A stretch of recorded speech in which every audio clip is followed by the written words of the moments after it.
Здравствуйте, ребята! Тема нашего урока – прелюдия.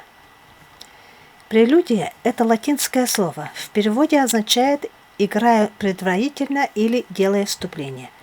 Появилась прелюдия в XV веке и первоначально представляла собой небольшое вступление в каком-нибудь пьесе, носившее характер импровизации или сочинившееся композиторами заранее и исполняемое на лютне, клавишном инструменте или органе. В XVII веке стали появляться прелюдии как самостоятельные пьесы. Вершины своего развития этот жанр достиг в творчестве немецкого композитора XVIII века Иоганна Себастьяна Баха, у которого сложился тип двухчастной композиции – прелюдия и фуга, объединенные в большие циклы. При этом две пьесы сочинялись обычно в опоре на принцип контраста. Прелюдия в гомофонно-гармоническом складе, фуга в полифоническом. Контраст распространялся и на эмоциональный строй пьес.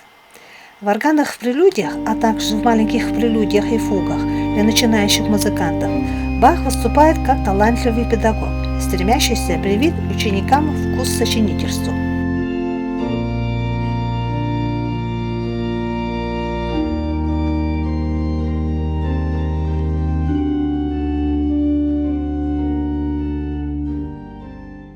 Жанр прелюдии получил свое дальнейшее развитие в фортепианной музыке XIX века в творчестве польского композитора Фредерика Шопена, представителя романтического стиля, и французского композитора-импрессиониста Клода Дебюсси. Цикл «24 прелюдии для фортепиано» Фредерика Шопена – это своеобразный дневник личных жизненных впечатлений композитора. Жизнь композитора на чужбине и его переживания о судьбах Родины нашли воплощение в музыкальных образах прелюдий, то светлых, безмятежных, и страстных, и трагических.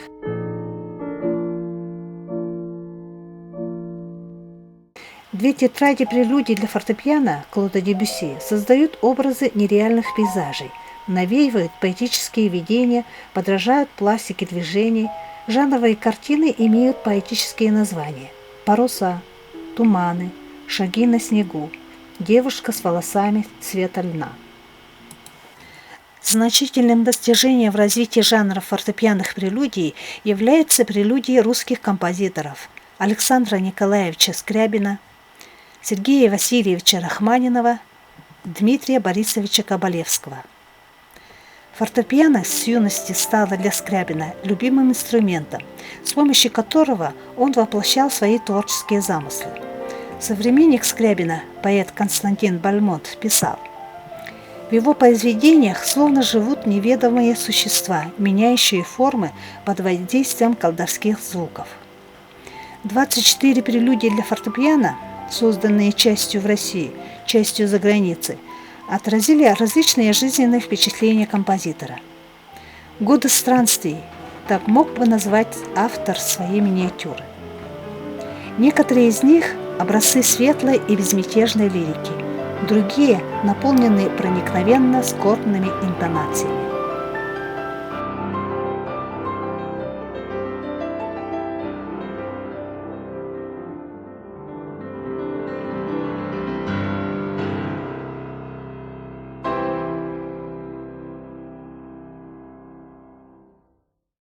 В фортепианных прелюдиях Рахманинова выделяются два типа пьес. В первых преобладают лирические образы, проникновенные и задушевные, с певучей вокальной мелодикой. Во-вторых, образы создаются энергичными ритмами, оркестровыми эффектами, яркой динамикой и вихреобразными темпами.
Цикл «24 прелюдий для фортепиано Кабалевского» написан композитором на тему русских народных песен, которые заимствованы из сборников русских композиторов XIX века – Римского-Корсакова, Балакирева, Лядова. Цикл открывает эпиграф из записок поэта Михаила Юрьевича Лермонтова. «Если захочу вдаться в поэзию народную, то, верно, нигде больше не буду ее искать, как в русских песнях».